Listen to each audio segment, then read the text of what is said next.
दो छोटे हाथियों की कहानी। बहुत समय पहले की बात है। एक घने जंगल में दो छोटे हाथी रहते थे। उनका नाम था रिया और सिया। रिया बहुत ही शरारती थी, जबकि सिया एक समझदार और शांत हाथी थी। दोनों बहुत ही अच्छे दोस्त थे और हमेशा एक दूसरे के साथ खेलते। एक दिन रिया ने सिया से कहा, सिया, चलो जंगल के अंदर जाके आते हैं, क्योंकि वो हिस्सा हमने देखा नहीं है और वहाँ बहुत अच्छे फल भी हो सकते हैं।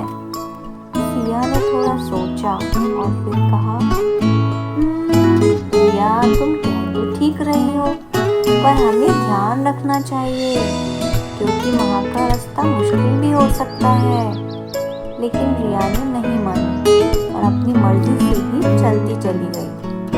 सिया भी पीछे पीछे चल पड़ी, पर जैसे ही वह जंगल के गहरे हिस्से में पहुंची, रिया एक बड़े से पानी के तालाब में जा गिर पड़ी। वह बहुत घबराई और जोर जोर से चिल्लाने लगी, बचाओ बचाओ। सिया तुरंत दौड़ते हुए आई और अपनी समझदारी से पेड़ की एक लंबी शाखा उसकी तरफ फेंकी और रिया को बाहर निकाला।